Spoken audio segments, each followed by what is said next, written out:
हामीहरू doctor Robin कनिङहम Durham University को चाहिँ विशेषज्ञ जस्तो एक दशक बढी भयो यो पुरै कपिलवस्तु क्षेत्रको अनुसन्धान गर्दै हुनुहुन्छ र निरन्तरता दिनुभएको छ नेपाली टिमसँग काम गर्दै. There is something happening here. Yeah. Yes. I think that is the best way to start our tour this evening. Yes. Could you tell us what is that implement and what is the gentleman doing? Yeah. Okay. This is Duncan from Archaeological Services. Right. And the instrument Duncan has brought here is a magnetometer. Right. So what is critical about Duncan is that the instrument he is holding strapped onto him is recording the intensity of the Earth's magnetic field at a series of intervals of about 50 centimeters. Right. So when you have a brick wall under the surface, because a brick is made of clay, when you fire that brick in a kiln, it changes the magnetism. It becomes far more magnetic. So if you have a line of them in a wall under the ground, it means you have a more intense, a higher magnetic trait. So what Duncan is doing is walking back and forward in a grid and downloading it onto a microcomputer. This will then give us a pattern, a plan of where we have higher magnetic field and also lower magnetic field. So earlier you would have to look at a mound and think perhaps there's something down there, but now you're able to actually not touch the surface, just walk on it. Absolutely. And previously, archaeology, the great saying from Mortimer Wheeler is that all archaeology is destruction. Excavation is destruction because once you've dug a trench, you can't put the material back in. This way, it means we can evaluate quickly because it means you can do hectares coverage without actually damaging the soil beneath. Then you can target, this looks like an interesting building, this is where we want to put a road, let's excavate it, let's check it, which is why we've been so keen, and the Department of Archaeology has been very keen to use this to look at the landscape beyond the city walls. That is what I wanted to get at now, because we think of Kapilvastu as just this unit inside the walls, but there has been a worry that this is a whole vast plain that has not been excavated. So what could happen? You could perhaps start by telling us the difference between what you see in Lumbini and what you see here. Here we have a really well-preserved landscape, probably the best preserved early historic urban landscape in South Asia, without question. We have an extremely well-preserved walled city. And unlike many of the cities, say, within India or Bangladesh, which later had occupation, which meant people dug holes into the older structures, robbed out bricks to reuse, here we had general abandonment. So it means that many of the buildings were left untouched. So they're literally 20 centimeters below the surface. That in turn means that modern agriculture can very badly damage it. Now, traditionally, archaeologists are interested in the city and the walled part. Here, this landscape, we are standing on part of the old moat. And this side of Tilaurakot, Kapilvastu, we have double moat. We have one moat here, we have another moat there. And the landscape beyond, at the moment, just looks agricultural. But actually, just over there towards the east, we would have had one of the largest monastic complexes. So you can see just behind the tree, you see a low mound. That is the eastern stupa. That is the Stupa of Renunciation. As the Buddha left. As the Buddha left. So these posts indicate the active energy of the government of Nepal and the Department of Archaeology to reach out beyond the Kapilvastu compound to an area which would also be archaeologically valuable. Absolutely, because instead of just protecting the core of the monument, it's the urban hinterland, it's the fortifications, it's the religious suburbs. To the south, we also have this huge industrial area. One thing is clear, that Tilaurakot was the ancient hometown of and the capital of Suddhodana, the Siddhartha Gautam's father. But the surrounding area also has archaeological value, and now some of that is being brought in. So there will be, this much would already be now an archaeological site. Yes. But beyond that, what is the vision archaeologists like you have, the ideal world for Kapilvastu? Yes, Because yes. in a way, Lumbini has a rigid mapping. This one Yep. is much more fluid, but a fluid space can also be destroyed. For us, the approaches are either you build a wall, Yes. you build a wall around the site, you protect it. Yes. In a way that encourages just ribbon development Right. as you get today in Yeah, Lumbini. yeah. Also, the Kenzo Tangi master plan at that time was an accepted way. Yeah. It was a vision, but it's rigid. It's Right. 3 miles by 1 mile. It doesn't respect nature. It doesn't really respect the archaeology too much. Yes, right. When here we have the opportunity of actually making the buffer zone, the core zone, the protected right. areas, actually mapped against the archaeology and the ancient landscape. So what we're preserving is not just the city, but also that landscape of communities, residential, religious, industrial, which actually all contributed to the concept of city. Right. Because Kapilvastu is not just a city, it's also the territory. Okay. I think this is the best point from which for us to enter Tilaurakot, the ancient Yes. Kapilvastu, through the eastern gate. The Lord Buddha left in renunciation, Yes. but we enter in acceptance. Yes, please. Shall we? Please. Yes. Here we're at the eastern gate, the gate of renunciation, Right. through which the Buddha departed to Siddhartha departed to become the Buddha. Right. What we have here are the final phases of the city's fortifications. And they're built in brick, as you can see. Right. They're also towers, so you have to imagine them much higher. Beyond, we have 2 moats here, so this is very well planned. One of the most striking aspects you see immediately is actually this pathway. Now, this is not just a modern pathway. This is actually constructed on top of the ancient pathway. So when you cast your mind down to what the city looked like, this would have been perhaps 10 meters wide, and there would have been shops and buildings on either side. Okay. And the whole of the city is divided into a cardinal grid plan with a series of gates across these walls, Right. probably 4 or 5 on each of the sides. Right. So the whole site is beautifully grid planned. And the most striking feature is that this grid plan is not just a late feature, but we believe that it's initiated in 600 BC, which is Okay. really extremely early for urban planning. Yes. Wow, that's nearly, we're coming close to 3,000 years ago.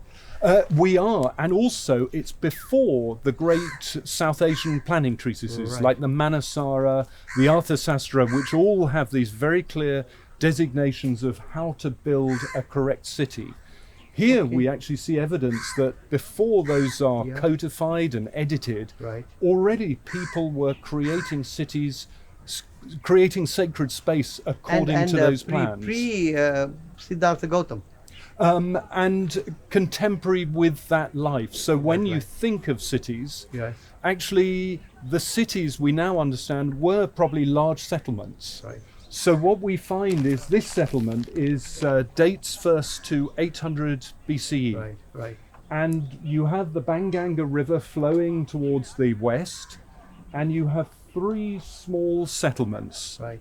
Then 6th century BCE, they are fortified Okay. within a single timber fence wall. Okay. This is the final one, which probably All right. dates to the Kushana period. Okay. Try to place this whole space for me, because now we're going back 3,000 Yes. years.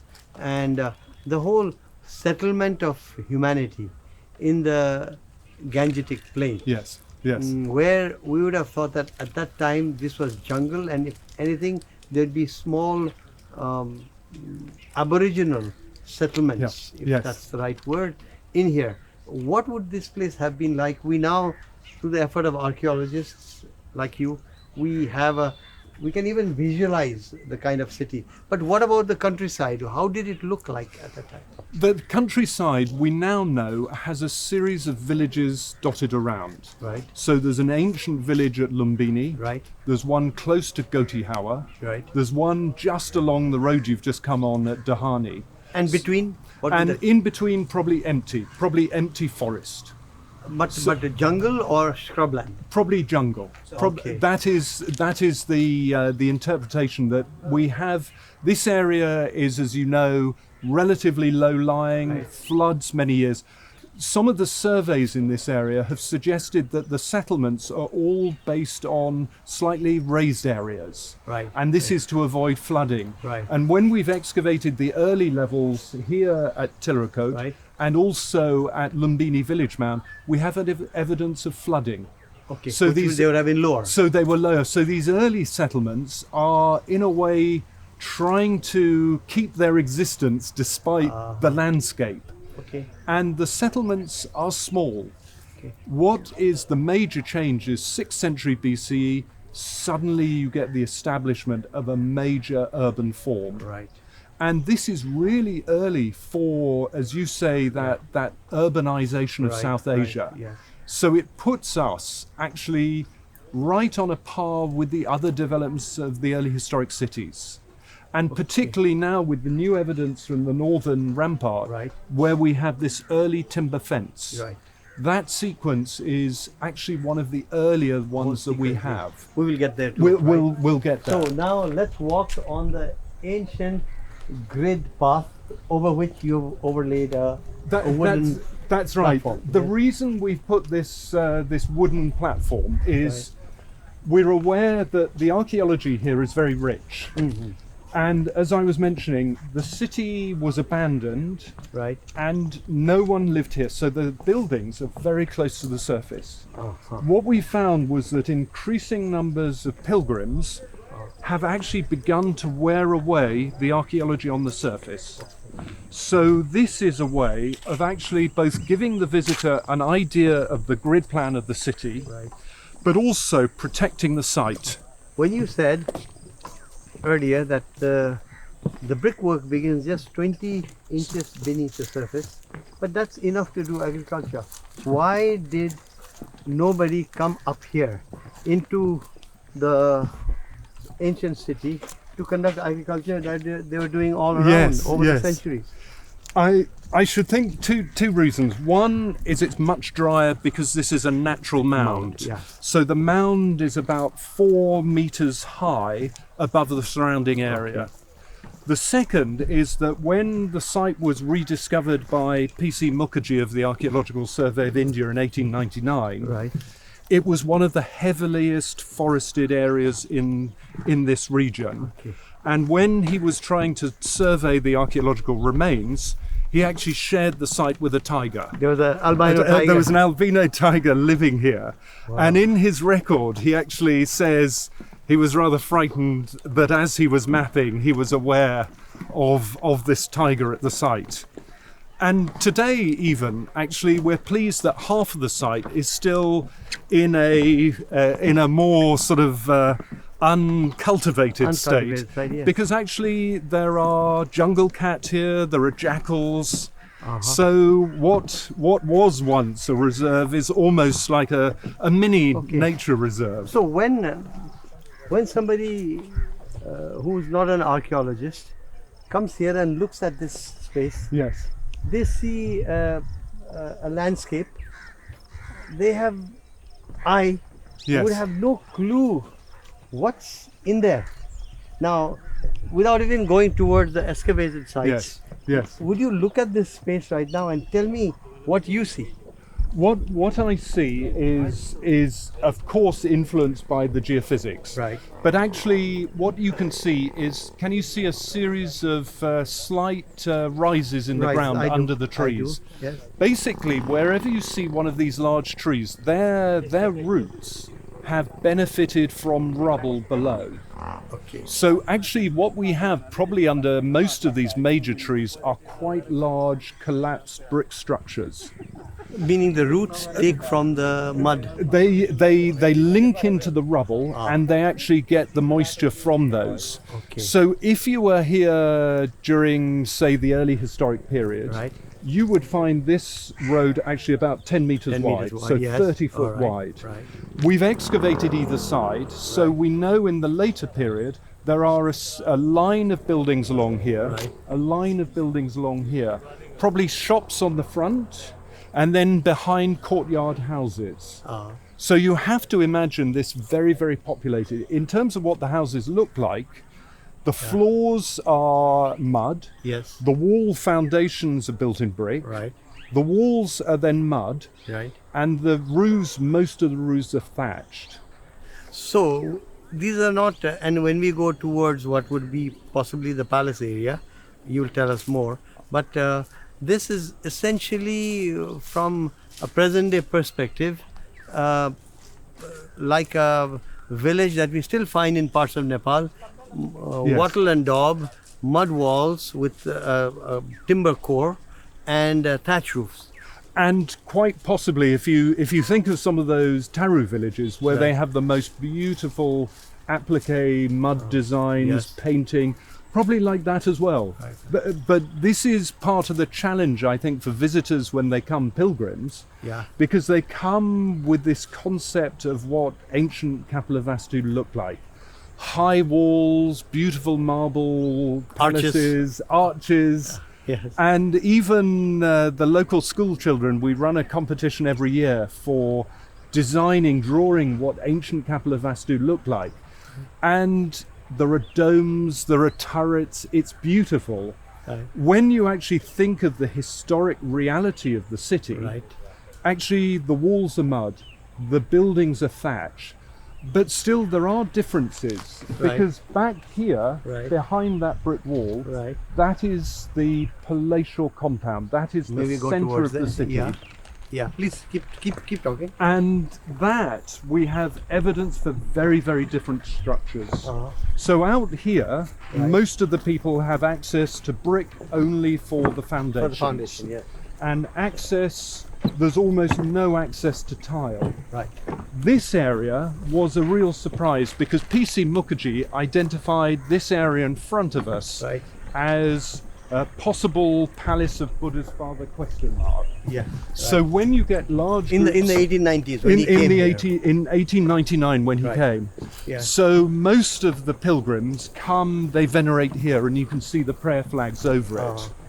Now, on our geophysics, we were so surprised that actually at the center of the city, which is here, Yeah. this is where we have a walled compound. So you ran that contraption All over this all area. over, and then you realize where are the streets, where are the walls, where are the thicker walls and the thinner walls. Absolutely. And so what we had is an area in the center of the city, Right. at the center of the crossroads, Right. measuring about 100 meters by 100 meters. Right. And Okay. now archaeologists are often accused of calling monuments palaces, so we call it palatial, Palatial. a palatial complex. So, So here there is a slight kink in the walkway. right. Which may look odd, but actually this is the geophysical survey picks up Right. that the road here does kink a little. Oh, I So- really so have this- to try to take this in. The road doesn't go, this pathway doesn't go straight. It doesn't go straight, it actually slightly kinks here. We don't know why. But the ancient path leading to that complex also turned here. Also turned here. and there would be houses here and houses And we would have houses on either side. here. Right. And then we have this most incredible structure. And the dates of it, we're still debating the dates, but we've picked dates of the early historic period, probably 2nd, 3rd century BCE for this complex. Okay. Now, this was the most surprising of everything, Right. because if you look at what's in front of us, Right. this is the main northern road. Right. So you can see the northern road. Probably it entered from a gate, Yeah. the rampart there. It comes along, it kinks slightly here, Right. and then you have a wall on either side. And here you have a gate. So this is actually the gate complex. So this is an inner fortification. The outer wall, it's a high wall around, and then right at the center of the city, we have this wall, and you can see we're just clearing it along here for conservation. It's about 1 meter wide. So it's about 1 meter wide, and it runs 50 meters in this direction and 50 meters in that direction. The edges, the corners, are not angular, they are curved. Right. Which indicates what? Which indicates a very different style. We don't know quite what, because we've never found an early historic palace before. Like this? Like this. At this age? No one has found a monument like this before, which is why it's in South Asia? In South Asia, which is why it's so exciting. There is a monument in the center of Sisupulga, but we don't really know. Where is that? Sisupulga is in Orissa. Okay. We have the building known as Kumraha in Pataliputra in Patna. Okay. But again, we don't know what that structure is, and it's not walled, it's just a pillared hall. So what do you have to imagine? And this is one of our puzzles, because the wall is very low. Yeah. Now, if this was a high brick wall, you'd expect cascades of brick to be found, but they're absent. Like we've seen some of the cascades we've seen at the Eastern by Gate. the Eastern Gate. Right. Here we don't have that. So one of our interpretations is, I'm assuming you've been to Mustang. Yes, indeed. Now, Mustang, the walls there have foundations of stone, cobbled, but then it's rammed earth. Right. So we have two hypotheses, and with archaeologists we can only ever guess. You can't actually go back there. So one interpretation is it's never finished. Right. May be true, may not be true. Yeah. The other is actually the walls are made of rammed earth, and that they're probably capped therefore with thatch to keep monsoon rains off them. Right. But when you come here, you should imagine perhaps 6 meter high walls. Because it is a fortification. Because it's a fortification, and that width, 1 meter wide, would probably give you a height of 5 or 6 meters high. So you have to imagine that you have this blank wall stretching either side, and here you have this major entrance. Right. And this is not where the gate is, this is just a forecourt. Yes. So anyone coming in, you're surrounded by these walls, 5 to 6 meters high, and then you have a gate tower. Right. So this is the gate tower.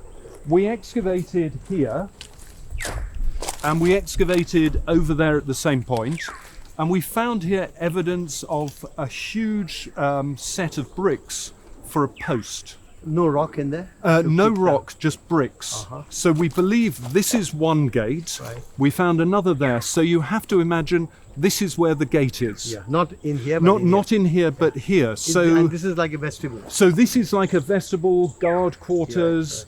This is the gate. Now, this pattern, they've only ever found an entrance to the outer city with gate posts at again at Sisupulga. So it's really interesting that the archaeology we have here is so well preserved, and also it's so monumental. If you also look, we're at the highest point of the site. Right. Yes. So you can see the site dips away. Right. The buildings here, unfortunately, none are fully excavated, are very different from outside. Okay. Because when we've excavated them, outside the floors are mud. Right.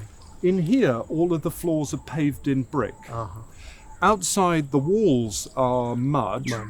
Inside, we have evidence of the collapse of brick walls. Which we'll get to see. And sadly, they're all under the ground. Okay. But the walls are, some of them are 30 or 40 courses. Once you think of 30 or 40 courses of brickwork, you're probably dealing with walls that are about 3 meters high. So you have to imagine here, on the highest point, you have these very, very different buildings. There's something palatial here. Something palatial here. The investment is amazing. Also, we found fragments of broken relic caskets. Right. Out there, the buildings are very, very much much simpler. Right. Now, this trench is also really interesting because we have this very fascinating structure here. So this is early historic. This is part of the fortification. Right. And this building is later. Now, as an archaeologist, we know it's later because if you look, it's built on top of the fortification wall. Over here. Yeah. So you can see this is the old fortification wall, and you can see Somebody built on top. jumped over it. Yes. Someone's actually built on top. Yes. And what we have is a courtyard building. So there is the central courtyard. Here are verandas. Right. And here you have individual rooms. Now, what is interesting, when the Chinese pilgrims visit here in the 1st century CE, they describe that they visit a largely abandoned city. They say the walls are still strong. Right. And they record the presence of a series of sangaramas on top of the old palace structures. Which means somebody would have told them there was a palace structure here and we've built on top of it. And when that is proven, seems to be proven with what we see. Absolutely. And as an archaeologist, when you see a structure like this, which is quadrangular, open courtyard, series of rooms around, you would normally interpret a structure like this as monastic.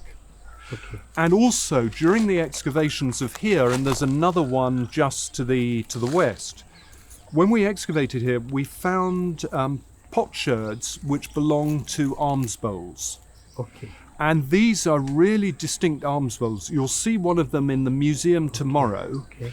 These are big open alms bowls. We excavated one in the monastic area at Lumbini, which is why we know what they look like. Here, we haven't found complete ones, but we found parts of them. So this structure we see as a late structure built on top of the old palatial area, and actually we're linking it with monastic occupation. Okay. What would be these holes on the brickwork?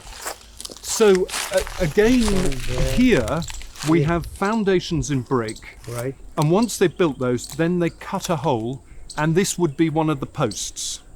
So the timbers, so you have to imagine again that the walls are mud. Right.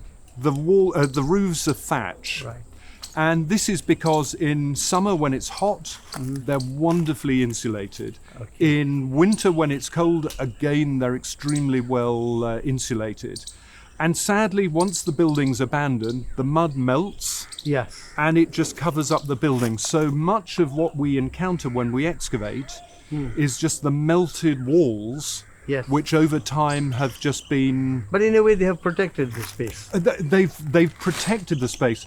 We also have made modern bricks of the same size, and we protect the brickwork, the original brickwork below. But what we've done is wherever there was a post hole, we have replicated. Okay. Now, you might ask, why don't we show the original brickwork? Right.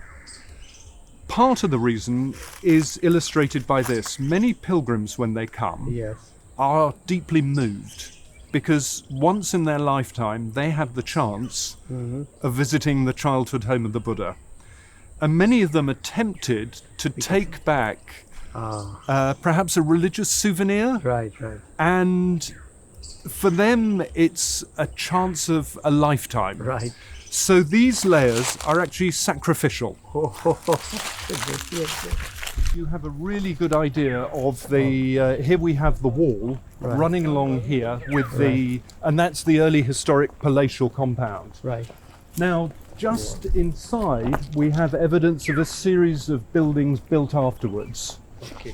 And 2 years ago, we actually excavated from within the floor a pot containing Kushana coins. Okay. So we are more or less aware that once the early historic palatial compound is abandoned, then you have a series of quadrangular structures built here, which seem to date from the Kushana period. Okay. And when P.C. Mukherjee arrived, he recorded, very interestingly, a note of a Deva Temple. And he located it here. And here, you can see it's raised up. You can see it's slightly higher. Right. and this is all rubble. Okay. So what we have here is the old city wall running along here, the palatial wall. Right. Then we have another quadrangular structure here. So it's a huge quadrangle. Right. In the middle of the quadrangle, we have this very, very high mound of rubble. Some of the brickwork seems to be carved. Okay. So what we're wondering is whether we have the abandonment of the old palatial compound. Then we have, during Kushana period, we have the construction of a monastic compound. And then on top of it, we have perhaps what we believe is a shrine. So this season, we've just removed the backfill, and this is where we'll excavate this season. This season. Yes. So you're picking up from what you know from your echo machine. Yes. Where interesting places are. Then you choose a place for a year or two, Yes. and you move on. Yes, and we think that's best. I don't know if it's appropriate or not, but we used to say archaeology is like gambling. Right. Beginning of the season, you take your entire budget, you put it on one square. That's where you excavate. Hit or miss. Hit or miss, Right. absolutely. Which in a way is very difficult to predict. Yeah. With the geophysical survey, it means you can actually purposefully have a research question every season. Okay. You can say, this structure, we want to understand it. This structure.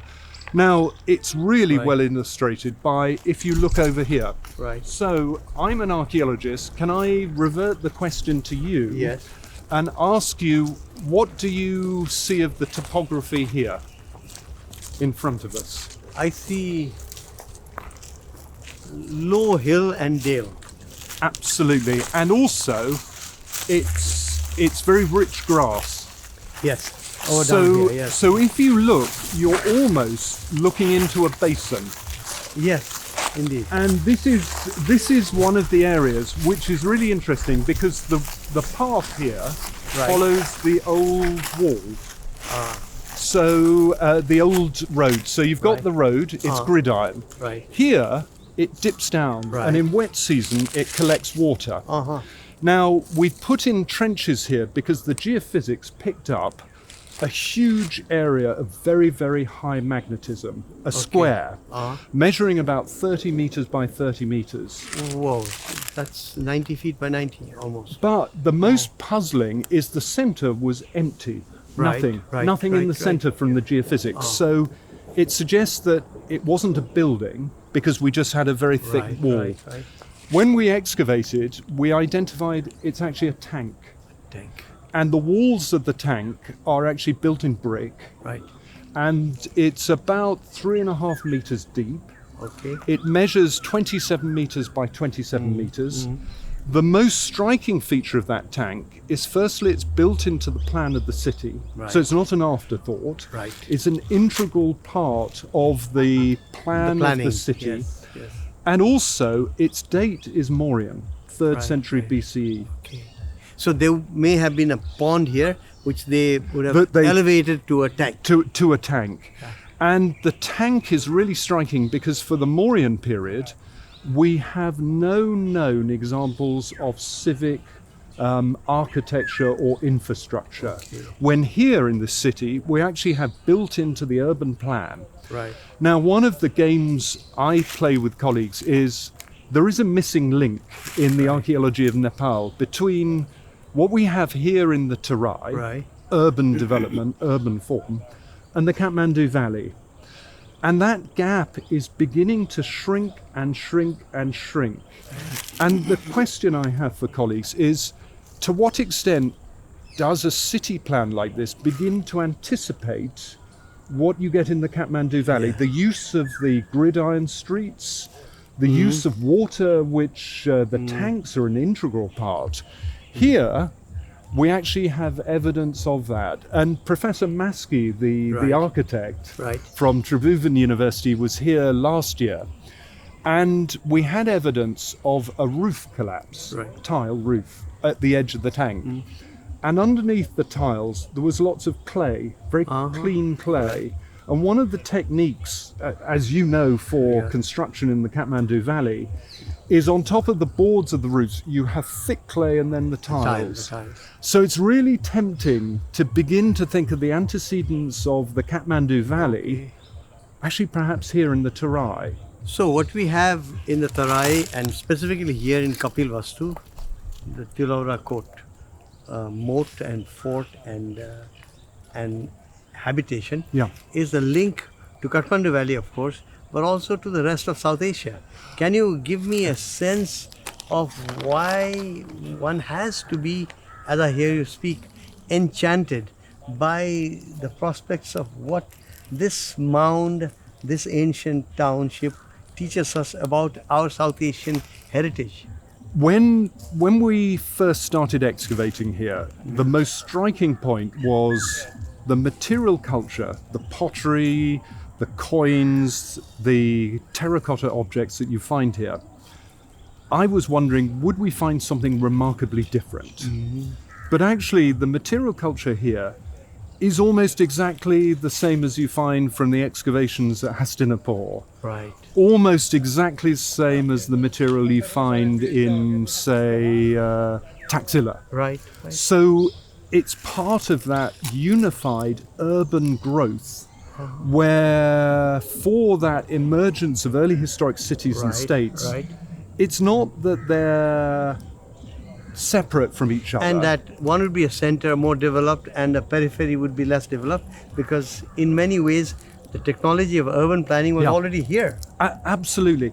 Yes. And the idea that, and we found this in Sri Lanka as well, that the idea that areas which are slightly further out from the Ganges are slightly slower in development isn't the case. We have this amazing mosaic of urban forms developing from the old kingdom of Gandhara all the way down to the south in Sri Lanka. And also, these sites are not in isolation. Yes. Because they're connected. They're all connected. We have that connection in terms of agate. Right. So we have pieces of agate which are from Western India. Right. We have material that's moving round. We have coins here from the 3rd century CE from Ayodhya. Right. So this is not an isolated place. This is absolutely core. Part of commercial links that existed throughout. Commercial links, diplomatic links. It's an integral part. And also, the other feature is that when you look at that route from Lumbini to Tilaurakot that you drive on, that you drove on today, if you were traveling in the early historic period, you would have done that journey probably over 4 or 5 days. And on that road, and you will have driven past, there are a series of way stations between 13 and 15 kilometers apart, to support the movement of trade, pilgrims, officials. East-west. Almost on the same alignment as the modern road, we have the ancient road. And some of them are way stations, fortified enclosures. Others are mass-produced wells. Now, we've only seen 30 kilometers of this. But we're assuming that actually this must be a much, much longer... highway. A major highway. With caravanserais. With caravanserais, wells. So, one question I'll ask you at this point is linking Kapilvastu to the rest of South Asia, or at least the Gangetic Plain, would be that this is part of the Uttar Path, the ancient road that comes from way out east towards Taxila, Gandhara, towards Delhi, Hastinapur area. This would be part of it. Might that explain, and the caravanserais that you have already located indicates that might well be the case. Could it be that this was a prosperous place? Why would 3 historical Buddhas, as confirmed by Emperor Ashok, be born in this 30 square kilometer area if this were not some kind of an urban hub?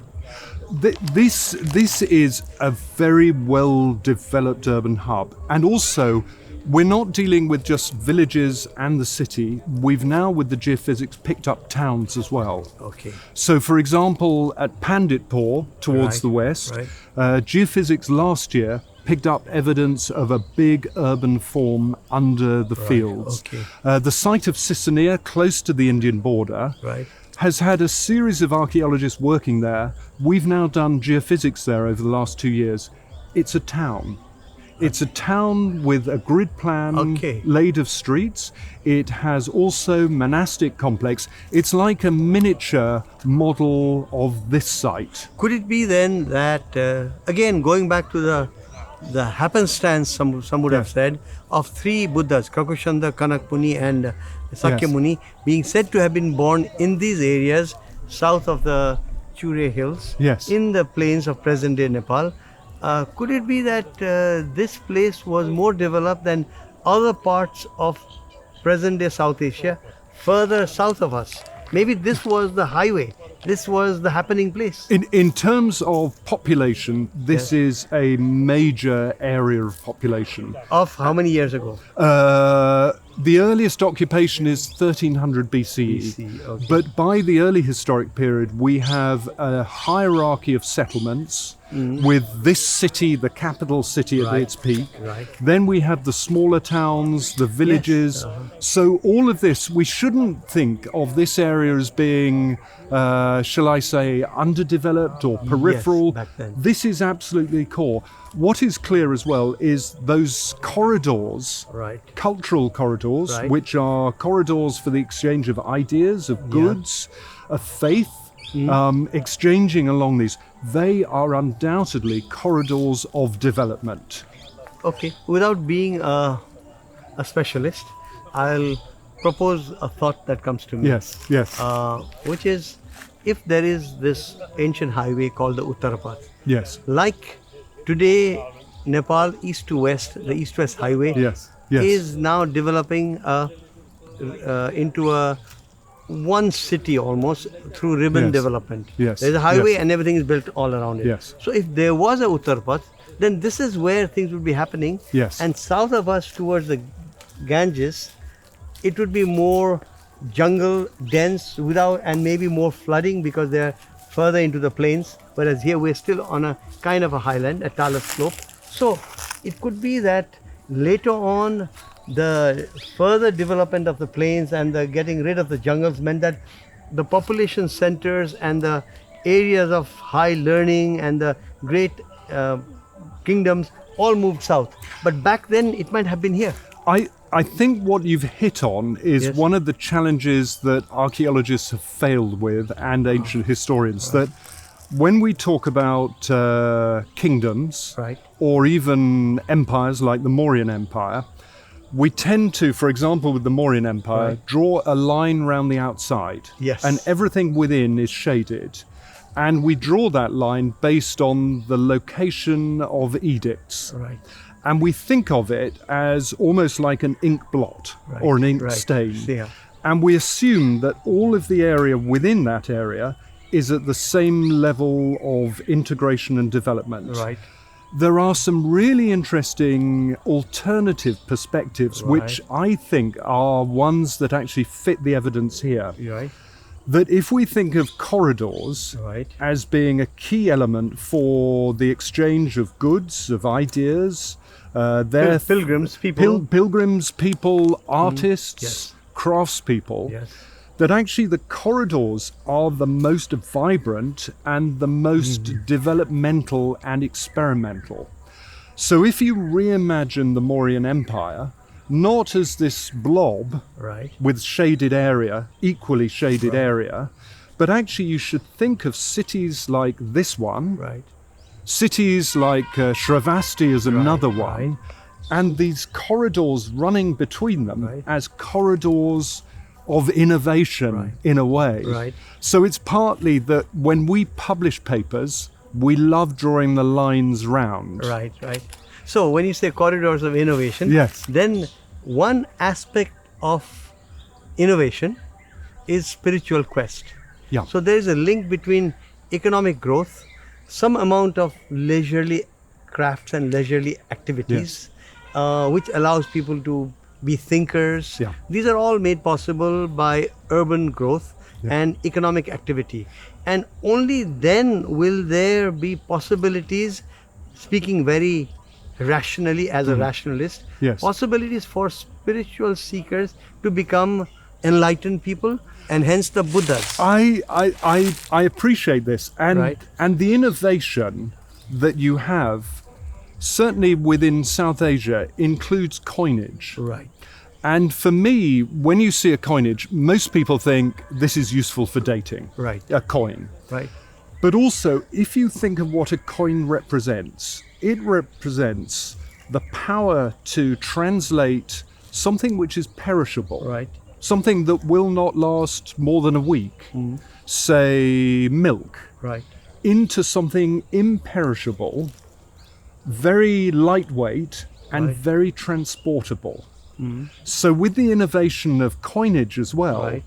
you have a revolutionized impact of translating from perishable Right. materials into imperishable, Right.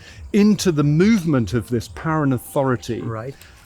And also, in reaction to that, you have twofold. You have some who dislike or distrust the innovation that's offered, and also those who feel perhaps now they have more authority because they have more wealth, Right.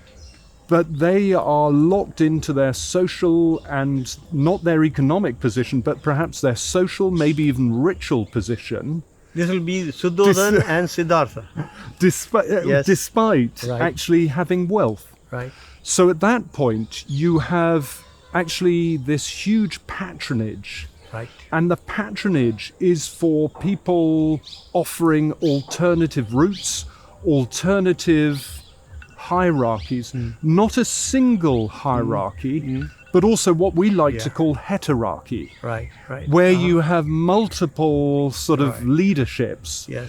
And it can't be a surprise that you have the Jain movement, Right. you have Gautama Buddha, you have these other leaderships, the Ajivikas, Ajivikas. all at this time where you have both this challenge to existing society in that you have a new urban, wealthy, mercantile middle class, but also you have people repelled Yes. at the new world. But what is interesting, if we are to believe that there was Kanak Muni and Krakushanda and Sakyamuni evolved of this earth, of this Kapilvastu earth, that there's something not something extra that was going on here, but like where the Ajivikas were, where the Jain movement began, this is the actual grassroots place of Buddhism. It is, and for me, when you go to Niglihawa, Right. what is really interesting is the inscription, Right. because the inscription is one of the few which actually mentions one of the previous Buddhas. Right. Okay. And it shows that by the 3rd century BCE, there is already that understanding of previous individuals. Yes. Right. Now, what is interesting is there are times at which tangible and intangible begin to disjoint. Right. And if you then go to Araurakot, just Right. behind it, you may think this is the natal home. Yeah. Of Kanak, Kanak Muni or Krakushanda? Kanak Mani. Yes. Now, what is interesting is we've been working at that site, Right. and it's a fascinating site. It's over 1,000 meters by 1,000 right. meters. Oh. The interior is almost entirely empty. Right. Yes. So unlike here, where all of this area is covered by houses, Right. at Araurakot it's empty. Empty. But if you look at the architecture with the geophysics, Right. it has a wall on the east and also on the south. Right. And in the wall, there are a series of half-moon bastions. Right. Now, it is exactly the same as Siasuk in the Taxila Valley. Okay. And what we have there is not an early historic city. Okay. We have there a Right. Kushana imperial outpost. So this would be where soldiers would be. So that's So the fortification reason that you have. it's a barracks. It's a barracks. Yeah. And the reason why it's empty is because the Kushanas, we know, are mobile, they're swift, Right. and also it shows the point at which the urban history changes here. It changes from deep agglomerations of communities within walls and around, Right. and it moves to a very dispersed form of urbanization. And in a way, it's the point at which we begin to get deceleration in this area, deurbanization. Okay. And the challenge that we have is, why does that happen? Right. We don't yet know. But what happens is all of these cities are then abandoned. And instead of cities... Including this city. Yes. So it's abandoned. And what we find is over at Sakyamuni Temple, we have the last monument built here. Right. Which is a Hindu... Which is a shrine to Lord Vishnu. And the bricks are carved and they're moulded. Right. So they are similar to the bricks that we find at Kodan. Right. Over the river, they're similar to the ones at Chatraday. So what would have led to the collapse of the habitation? This we do not know. is not just a collapse here. It's something that appears to happen over most of the old early historic world. The city forms are lost. We get deurbanization. Right. In their place, some people would argue, we begin to get feudalism developing. Right. And so in the place we get agglomerations like this become fewer and fewer. Yeah. Right. And actually we find temple sites being constructed, but the population is dispersed across the landscape. So in a way you are giving me some food for thought as a layman, because what I think is urbanization and development of thinking classes as a result of the economy leads to people, individuals moving towards spiritual quest, and they become Buddhas. But then if the urban civilization collapses, then possibly the possibilities of Buddhahood also collapses. I know I'm making a very simplistic point, and you certainly cannot agree with me because this is a hypothesis I'm throwing out there. But your reaction? There is another. I think reality that I would see. Right. That when you look at the city, say during the Kushana period, before it completely collapses, when we've excavated in individual houses, all of them have terracotta figurines. Right. And these are probably religious figurines. Right. So inside the city, we have almost folk religious devotion. Outside the city, at the eastern stupa, we still have this huge monastery. Right.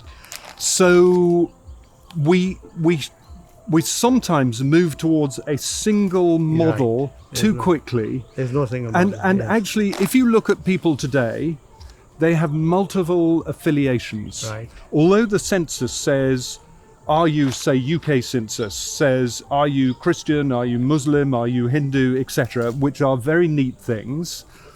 Most people would see themselves almost as a range. Right. That something like census tries to focus on a single tick.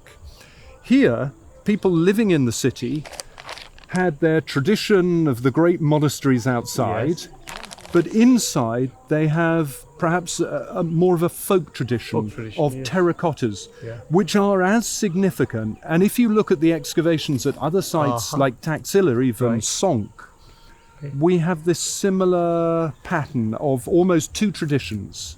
A great tradition and then a more sort of folk home tradition. And so when we are carried away by the vision of the Lord Buddha, having been born here, having exited from here, renounced the good things of life, we should not forget the life of the common people here either.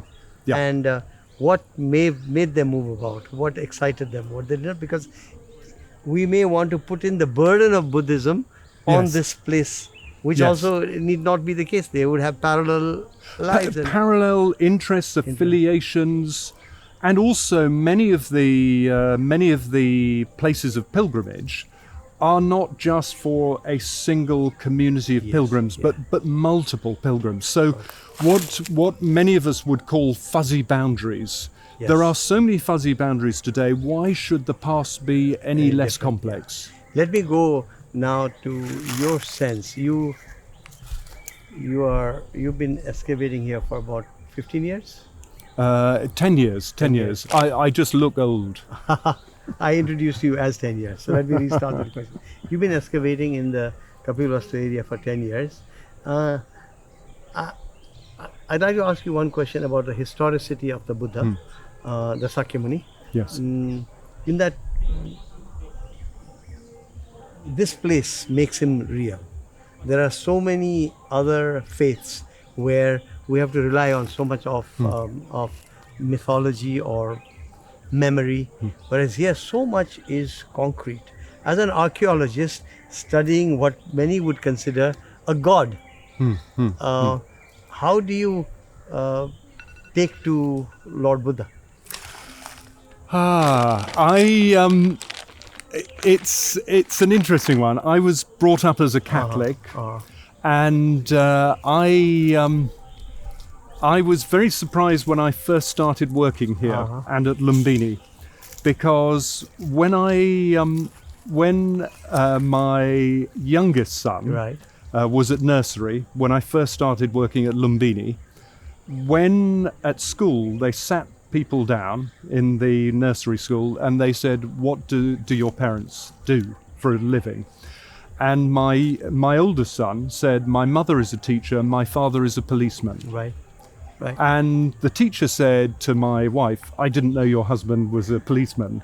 And then we quizzed my son and we said, why did you say I'm a policeman? And he said, Daddy, I am so embarrassed that you are an archaeologist. Everyone will think I'm odd. Now, after I worked at Lumbini and then worked here, my youngest son went to nursery school.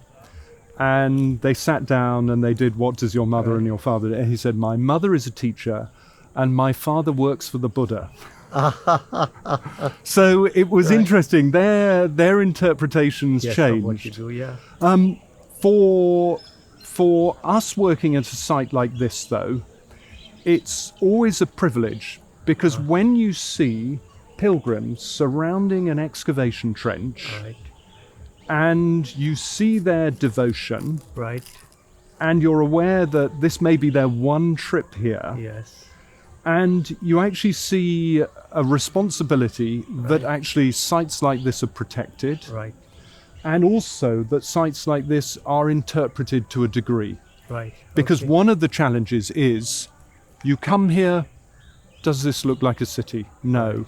So somehow we have to try to bring the concept of the city alive in this way. The historicity of the Buddha, which we all know to be there, depends in that sense in the archaeology of the Kapilvastu area. And that is what you're doing. You're trying to bring to life, to the vision, the kind of place people back then lived, and among the people back then was the Sakyamuni.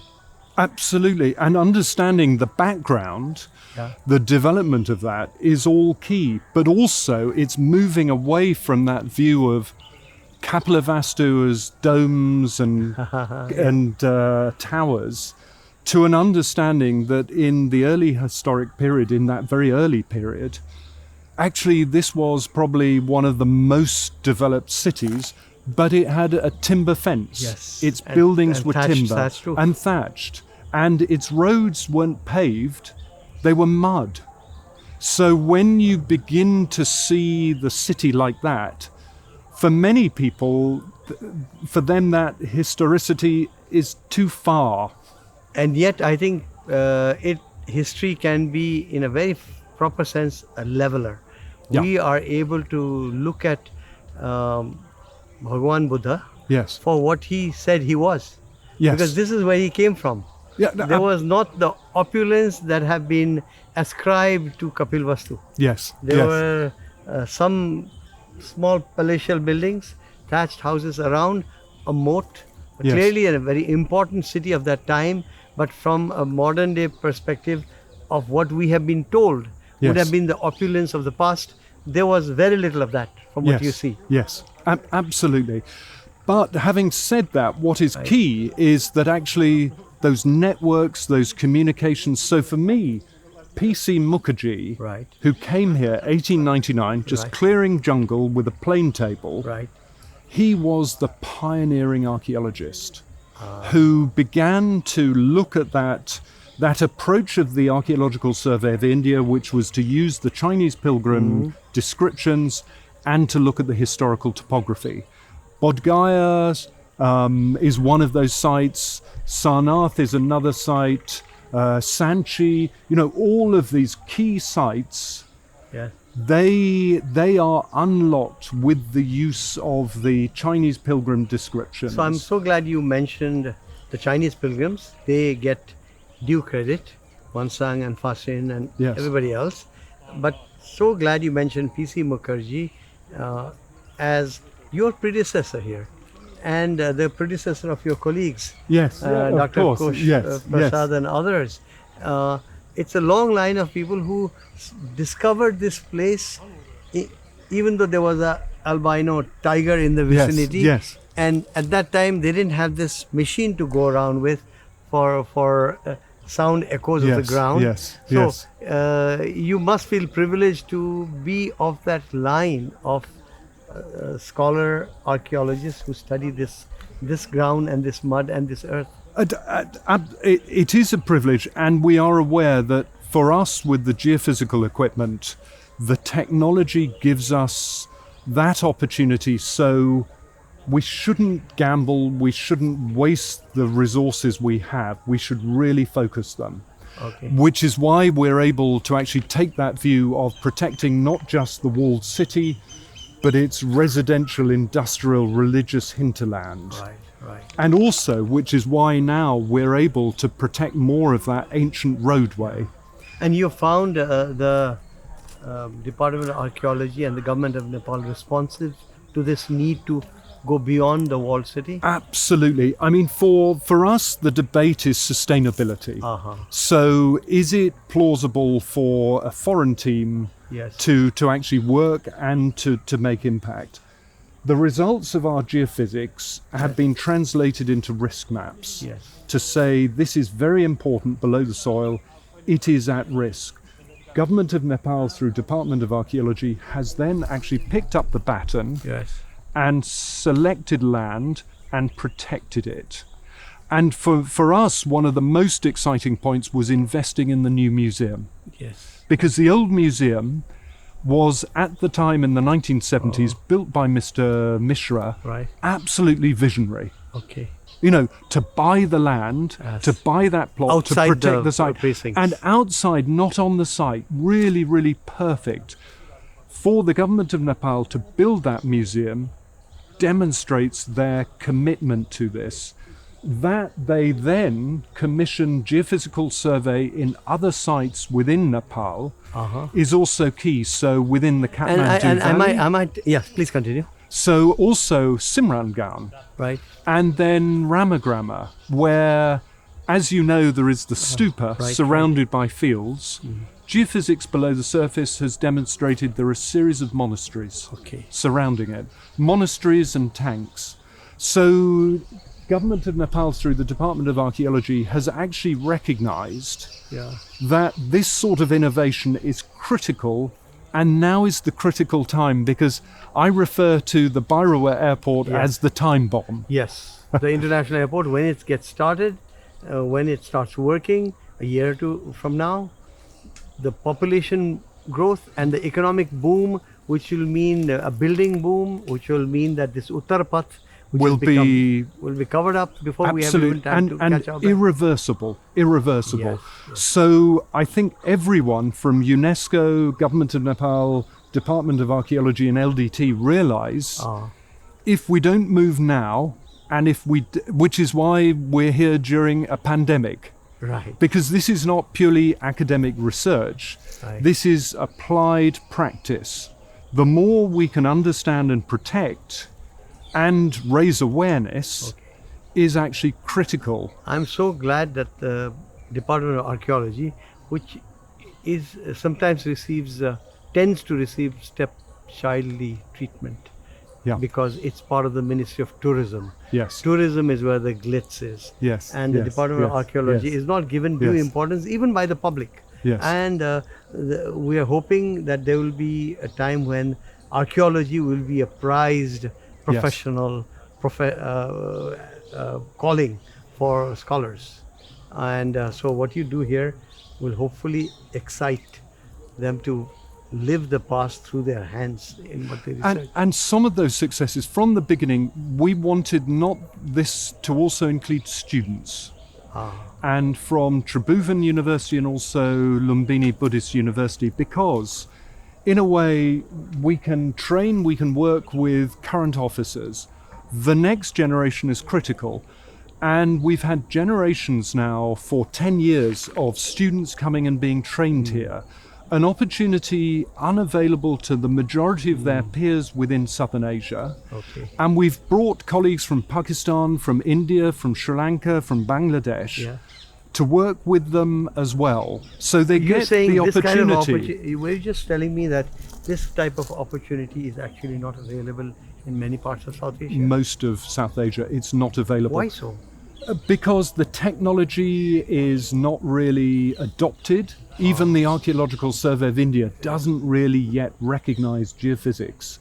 These sorts of excavations, linked as they are to surveys of visitors, work within the museums, the holistic approach is one which is not applied across South Asia. So they get an opportunity, whether they continue into archaeology or not. And Shanti Sharma, the new curator of this museum, she first came as a master's student from Tribhuvan University. And now she's gone through that process of learning, and she's now an officer in charge of the museum.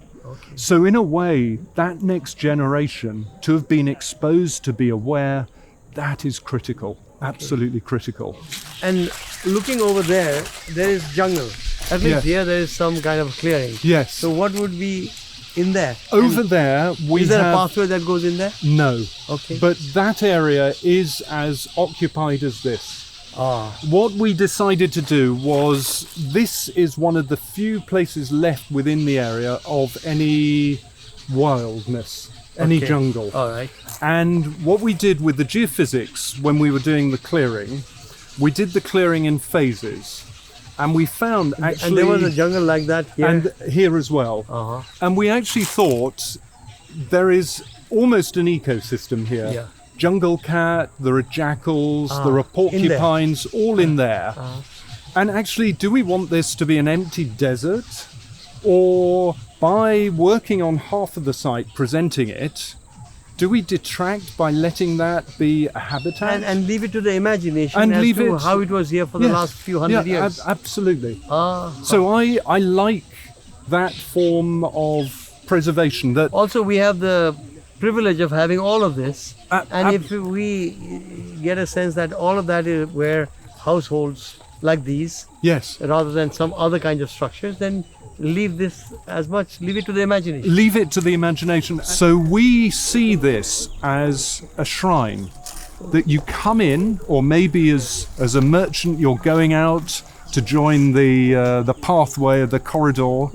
And actually this seems to be some form of shrine very close to the entrance. What might the ingot we don't know. It's clear they're smelting iron here. So one of the productions of that must be these massive ingots. From none of the other excavations we've found these ingots. So it means that the ingots are for shipping out. And they are massive iron. Heavy. And they're similar in shape. We've conserved one of them, and it's in the museum. And if you were to pick it up, I think it's about 400 kg. It's massively heavy.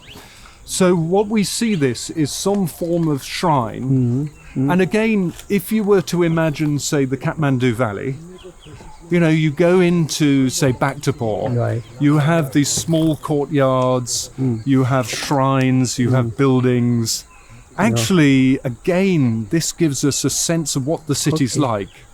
And other parts of the city, they're not all beautifully built brick. Some of them are poorer built. Since we're right next to the gate, Yeah. at the end of this walkabout Yes. through Tilaurakot, could you tell us a bit about the ramparts and how they seem to have evolved? Because we have some images which we will show. Yes. But please describe Yes, it. yes, certainly. What we have in front of us is currently from the Kushana period. Yeah. And the ramparts have on top of them a brick wall. That brick wall is later supported by what seem to be towers. Right. So at the end of its life, you have to imagine a high brick wall with a series of towers. How high? Probably another 5 meters, perhaps. Okay. So from outside, you'd have a view across the moat to a high brick wall and a series of towers. Now, that was built on top of an earlier form of fortification, which was a clay rampart. This seems to have been built more or less 1st, 2nd century BC, because we have Sunga plaques within it. And cut into it in places, we found very large holes for posts. So before that brick wall, the wall was fortified with a clay rampart with a timber fence on top. And probably the clay is dug out from the moats the moat, beyond. yes. So that natural clay is brought in, built up. Now, that was what was known about the fortifications. When we excavated towards the north, we excavated a trench and we found that clay rampart had been built directly on top of a slot. The slot followed the same axis north-south that we find, and cut into the bottom of the slot were a series of post holes, not unlike the post holes here. So when you think about the first city wall, it's not brick, it's not marble, it's not fine plaster, it's actually timber. Timber. And Timber at that time, not posts. even a rampart, just on the ground. And we have two phases from 6th century BC, 6th century BC of these timber posts. And you will see in the museum, because we felt this was so important, that we took a cast and then we've cast it in gypsum and we've made a reconstruction in the museum. So when habitation began, perhaps 6th century, 8th century BC, people came here, they decided this was a safe enough place to be, maybe productive countryside, a river by the side, a good place for a fort to protect oneself. And so in the beginning they just created a timber wall. And probably with that, we already know by 8th century BC, we have a settlement here, just under the modern Saimai Temple. We have one beyond to the north. We have one just outside in Shivagar. But it's this one that in the 6th century builds that wall round. And what's interesting is it's a large area, 400 meters by 300 meters. It's also a huge investment in labor at that time, which means you have to coordinate, organize, you need to support with subsistence, people building it. And also, it's unlikely that all of the area in the inside was occupied at one time. So perhaps they were also including some fields as well. So I think the early idea of city, the fortification is not just the habitation, it's probably maybe a tank, maybe some fields, and the open plazas. That's right. But this political decision to build such a large structure, which means political power and the ability to agglomerate, to bring in other communities in.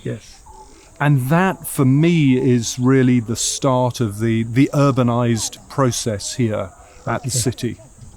This is great. It's been an oral essay from you to me. Thank you. Thank you very much. Thank you.